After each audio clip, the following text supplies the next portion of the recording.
Picture this. It's the late 1700s. You live in Britain, and for every coin you earn, 3/4 of it goes straight into your mouth. 75% of your income, just to feed your family. In France, things were even worse. People spent 70% of their entire income on bread alone. Life wasn't about leisure. It was a constant, crushing effort just to get enough calories to survive.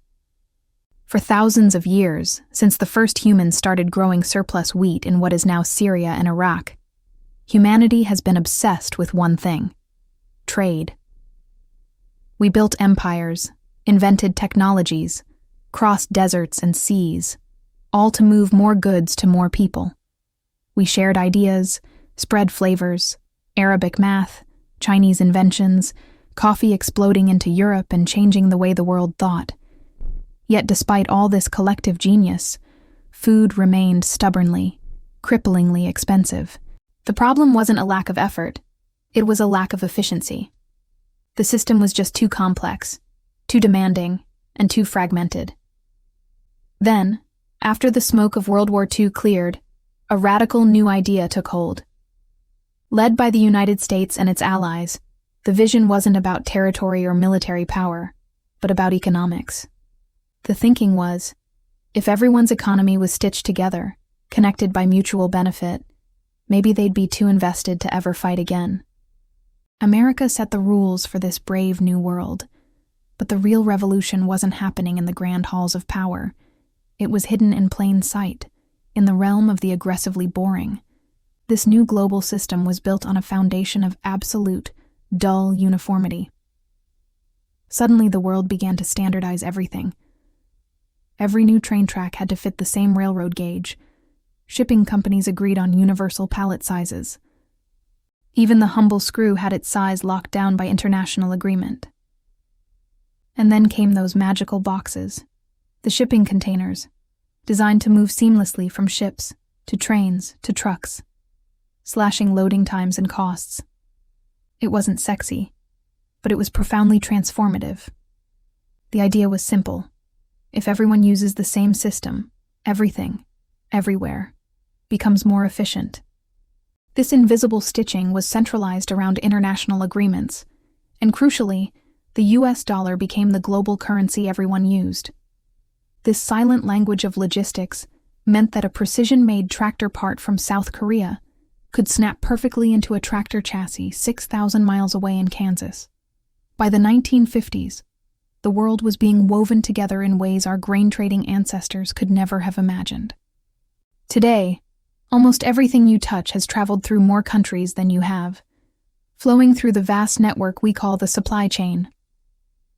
Consider the journey of a simple, fresh tomato, a red miracle you can buy for $2 a pound. It starts its life green in the fertile fields of northern Mexico.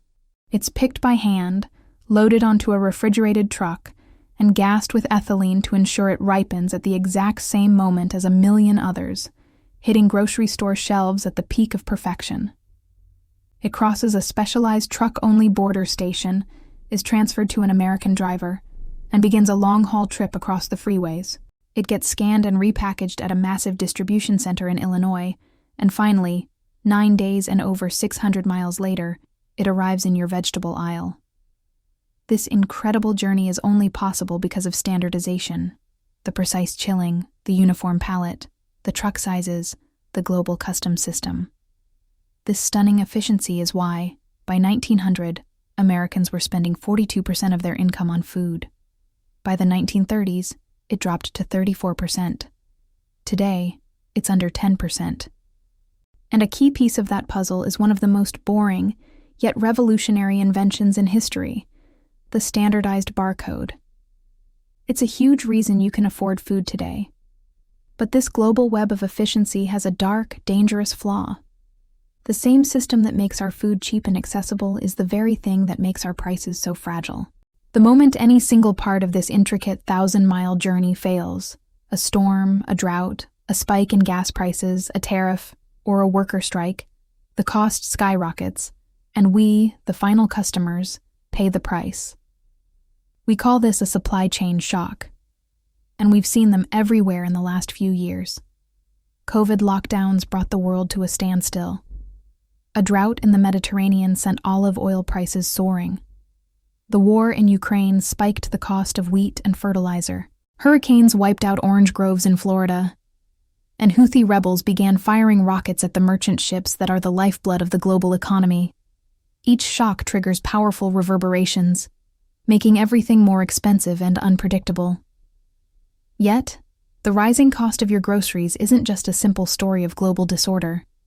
There's something much bigger and far more insidious going on. We've all been tricked. When COVID hit, corporations knew that consumers, long accustomed to cheap and fast goods, would be understanding about rising costs. They sensed a moment of reckoning, so they started inching prices up, and they noticed something. We kept buying.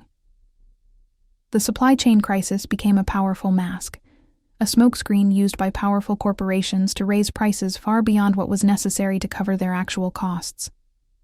Let's look at the egg economy. We were told a devastating bird flu required culling millions of hens, driving prices out of control. But if you look closer, a different story emerges. The largest egg producer in the U.S., Cal-Maine Foods, which controls a quarter of the entire market, saw its profits triple during the crisis. While you were paying double for a carton of eggs, the company paid out $250 million to its shareholders in 2023, a 40-fold increase in profits from the year before. If you chart their stock price, it soared right alongside the rising cost of eggs. And here's the kicker. Despite the supposed crisis, the actual number of eggs produced in the U.S. barely even dipped. This crisis was as much about storytelling as it was about supply and demand. This reveals the catastrophic consequence of our obsession with efficiency.